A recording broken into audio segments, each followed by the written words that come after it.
Chapter 25. Kira was warm and soft and a little bit drunk with her head in his lap.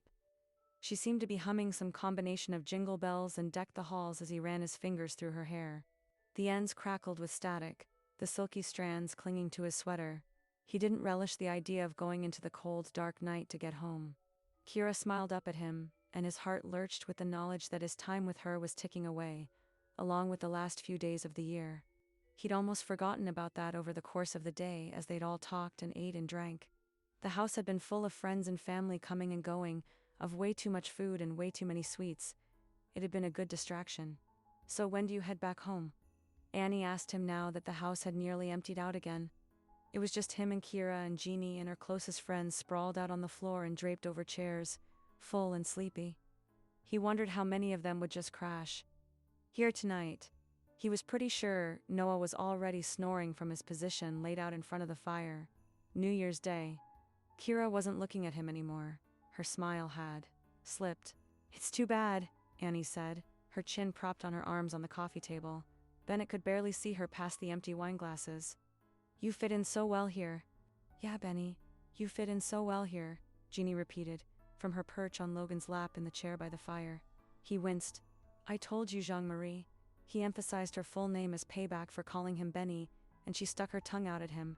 "I can't just uproot my life and move here." "I did it," Noah piped in, apparently awake again. "Tea. Highly recommend it." Hazel grinned at him from her end of the couch. Kira was now stretched out between them, her cozy socked feet laid in Hazel's lap. She was the one who fit in so well here, and he was happy for her. He'd much rather think of her here amongst friends than by herself in that cold house. "It's definitely worked out nicely," Hazel said, and Annie groaned. "Gross." Hazel laughed. "Isn't it time for Secret Santa, yes?" Jeannie shot up from her seat. "I almost forgot." Bennett breathed out a sigh of relief at the topic change. He really didn't need all of Jeannie's friends joining the quest to get him to stay in town. Frankly, the woman whose head was in his lap was reason enough. "One didn't bring a gift," Kira hissed at him. "I didn't know." "Don't worry about it. Jeannie handed the names out weeks ago." His sister was excited to bring their old family tradition to her friends. But Kira hadn't exactly been in the mix at that point. She still had a little worried frown on her face as she sat up. Bennett patted her knee and leaned in to whisper in her ear. "You can help me guess." She gave him a relieved smile as Jeannie passed out the gifts. "Annie, you go first," she said, laying a sparkly red gift bag in her lap. Annie waggled her eyebrows and pulled the tissue paper from the bag with a flourish. She peered inside and frowned. "To know who it's from," she said. "Show us what it is first," Jeannie said, and Bennett bit down on a laugh. His sister was always a stickler for the Secret Santa rules. She'd had a fit the year he switched the name he pulled with his cousin, Jessie. "It is a roadside safety emergency kit," she said, pulling the package from the bag. "It includes flashlight, window breaker, and a first aid kit," she read from the description on the side of the box. "Very practical," Jeannie said, even as Annie scowled at the gift. "And who do you think gave it to you?" "Well, since he's given me one every year for the past 5, it was obviously Logan. And if you actually kept them in your car instead of throwing them in that bottomless pit of a hall closet, I would stop getting them for you," Logan said, arms crossed over his flannel chest. Kira giggled next to him, and Bennett savored the sound. "Okay, that means Logan, you open next." Jeannie laid a small, perfectly wrapped box on his lap, and Bennett immediately knew the giver. But he kept his mouth shut so Jeannie wouldn't murder him. Logan unwrapped the box. He opened it, and the frown on his face immediately melted. "Is this?" He stopped, cleared his throat. "Jeannie, is this ... He looked up with tears in his eyes, and Bennett couldn't imagine what his sister had put in that little box to make that man cry. "Look on the inside." She was kneeling next to him now as Logan pulled out the 2 rings that were in the box. "What is it?" Hazel asked quietly as Logan turned the rings between his fingers. He cleared his throat again. "Wedding bands. Jeannie had them engraved with our initials." Jeannie wiped the tears that had traced down her cheeks with the back of her hand. "Do you like them?" He just nodded, clearly still unable to speak. "I know we haven't even picked a date yet, but I wanted to get you something special and you surprised me with the engagement ring, so I thought I would surprise you. And they're perfect," Logan said gruffly, cutting her off and tugging her into his lap before she could ramble on further. "Oh, good," Jeannie squeaked as Logan buried his face in. her neck like he had forgotten they were in a room filled with their friends. Okay, that's enough, you two. Jeannie, you have to open next, Annie said, interrupting their cuddling, saving Bennett the pain of seeing his sister make out with her. He knew he liked Annie for a reason. Here, she tossed the gift to Jeannie. Jeannie tore off the wrapping paper and pulled out a giant fluffy scarf. Ooh, Kira cooed. Looks cozy. Annie, is this from you? Jeannie asked, but Annie shook her head. Must be Hazel then. Hazel smiled. I hope you like it. I love it, Jeannie said, already wrapping it around her neck. Okay, Haze, you open next. Hazel tore into her gift and Bennett held his breath. He didn't know much about Jeannie's friends, but his sister had mentioned that Hazel loved plants. She grinned as she pulled out the little planter that looked like a person on a swing. How cute. Jeannie said you were running out of space, but that one you can hang in the window. He shrugged. Thought you might like it. I love it, Hazel beamed. Thank you. Good job, Kira whispered, and he wanted to lean into her words and the softness of her body next to him, but it was his turn to open. The package was wrapped in random birthday wrapping paper. He raised an eyebrow, but the group was giving nothing away. He opened it and found a Hawaiian shirt inside. Wow. Single quotes. He unfolded the shirt, and that's when he saw that between the garish flowers were pictures of his dog's faces. He burst out laughing. Does everyone wear their pets on their clothes around here? Kira asked. Only the cool kids, Noah said with a grin, giving himself away. Well, thanks, Noah. Oh man, you got me. Bennett laughed again. It's a cool shirt, thanks man. Noah beamed. You're welcome. Okay, where's my gift? Jeannie handed Noah a gift bag covered in pictures of fish. Cool bag, he said, holding it up before digging around inside. He pulled out 4 bars of soap and laid them out on the carpet in front of him. Wood barrel bourbon, pine tar, alpine sage, bay rum. He read off the scents one by one. Wow, I'm going to be smelling very masculine. Who would have gotten me such a thoughtful gift? He looked around the room as though there wasn't only one person left. Annie threw a pillow at his head. It was me. Gotta keep that fish stink away? Noah laughed and threw the pillow back. Thanks, Annie. Very thoughtful. She winked at him. Asterisk, that was a great first Secret Santa, Jeannie said with a smile. And maybe next year we can add even more. Fiends. She looked pointedly in Kira's direction, but didn't push it. Very fun, Jeannie. Thanks for planning it, Hazel said. But we should probably get going. But I'm so comfy. Noah protested as Hazel got up and waked over to him.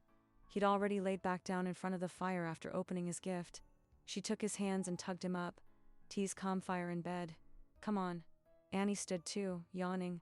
I guess I'll go too. Who's driving? Jeannie asked.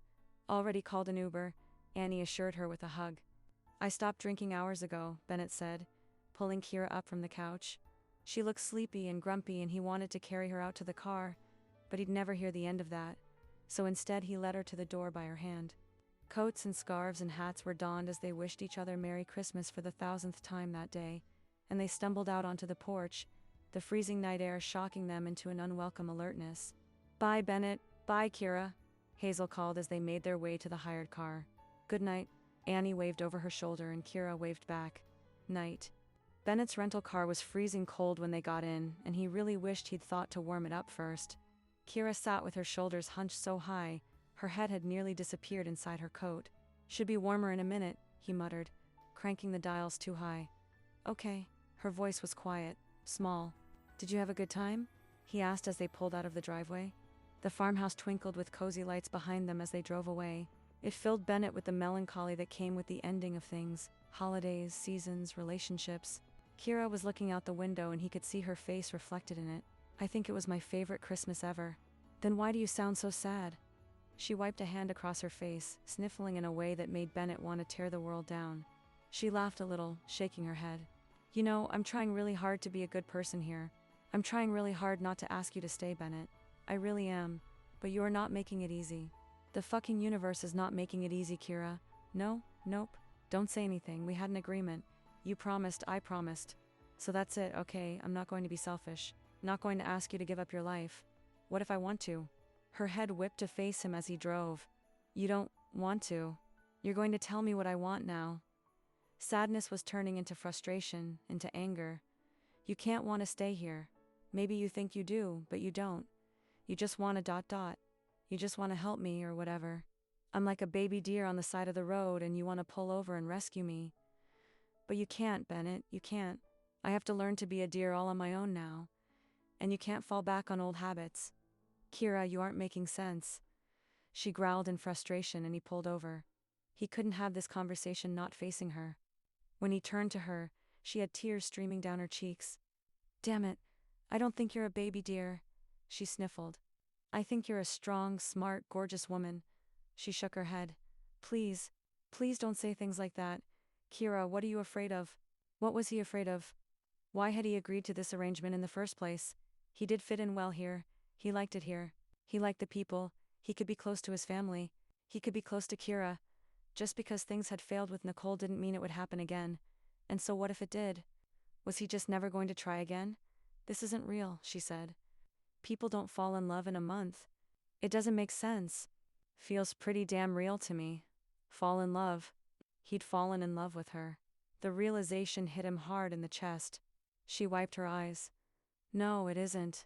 I was so lonely, Bennett. So fucking lonely. And then you showed up. And it was nice to have company. That's it. That's all it was. Nice to have company. She was trying to convince him that he'd been just a warm body to her. But it was a lie. He could see it in her eyes. She was lying about all of it, but she was pushing him away anyway. And now you need to go back home to your real life, and I need to live mine. Back home. Ha. How could any place that wasn't with her feel like home now? That's what you want? She nodded, her arms folded across her chest. She held his gaze a breath longer before sitting back in her seat. I think it'd be better if we end this now, she said, addressing the windshield instead of him. You should probably go back to your sister's apartment. She wouldn't look at him. Her mind was made up, and Bennett wasn't about to beg. Even though he wanted to. Even though he wanted to throw himself at her feet and beg for her to see reason, to let him in, to let him stay. Instead, he put the car back into drive and pulled out onto the deserted road. It was after 11 on Christmas night. Everyone was home with their families. He fiddled with the dials. The car was suddenly stifling. They rode the rest of the way in silence until Kira's house loomed ahead of them in the darkness. Bennett pulled the car up the driveway and killed the engine. But before Kira could jump out of the car, he grabbed her wrist. She turned to him. Things might not make sense to you, he said, his voice low and rough, but they make perfect sense to me. I did fall in love with you in a month. She sucked in a little whimper like his words cut her, but he kept going. You are everything I want, and it has nothing to do with your broken house or your... He shook his head with frustration. Whatever it is you think about yourself, that you're selfish or not worthy or ... I don't know. I really don't know, Kira, because I think you're fucking perfect. Tears rolled down her cheeks and her pulse fluttered in her wrist. If you want me to go, I'll go. He tugged gently and she went to him, falling into him, her lips warm and wet, and he kissed her hard and rough and fast, the taste of her tears on his tongue when he pulled away. Tell go, but know this, you are not a bad habit. You are something, fucking heartbeat, entirely new. Say the word and I will back here nay. He let go of her then. He couldn't look at her anymore. At her wide eyes, wet with tears, her swollen lips that he no longer got to kiss. She wanted him to go, he would go. He wouldn't stay here another second. He couldn't. The dogs were less than pleased to be roused from sleep and ushered out the door, but there was no other choice. He stuffed the few things he'd brought over into his bag and followed them out. Kira stood on the porch, silent and stoic. She didn't tell him to stay. She didn't say anything as he threw his things into the car, and neither did he. He'd said it all, and none of it had mattered. There was nothing left to do but go. The only sound as he pulled out of the driveway was the whining of the dogs in the back seat, the last moments of Christmas music on the radio, and his own ragged breathing as he slowly fell apart. The lies we tell ourselves are often stronger than the truth. They worm their way into our hearts and our minds until they are all we see, all we believe. And Kira had been telling herself a lot lately, the main one being that she was not in love with Bennett Ellis. But as she sat under her Christmas tree on Christmas night, or maybe it was technically the next day at this point, unwrapping the small present Bennett had apparently left there for her, that lie was quickly unraveling. She took another swig from the wine bottle she was drinking from and tore off the shiny red paper. Socks, she said out loud, even though she was completely and utterly alone. Again. He got me socks. She wanted to be mad about it, mocking this silly gift, but she couldn't bring herself to do it. He got me fuzzy socks with little peaches all over them, she whispered, the tears starting up fresh. What a bastard. She pulled a blanket off the couch and curled up under the tree, pine needles stuck to her cheek. But she couldn't seem to care. She'd fucked everything up. What were a few pine needles in her hair at this point? She snuggled the socks closer to her chest, and the sharp edge of a note card pressed into her hand. Bennett's handwriting was scrawled inside. Something to keep your toes warm until you get that boiler. Tilda. B. Merry Christmas, son of a bitch, she cursed between sobs. She pulled the blanket over her head and worked on her next lie. Tomorrow she would feel good about her decision. She would feel good that she had chosen not to keep Bennett here, just because she was lonely. She'd made a good decision for once. She hadn't been rash or thoughtless. She'd done the right thing. That was what she'd tell herself in the morning. But right now she was sure she'd made a terrible mistake.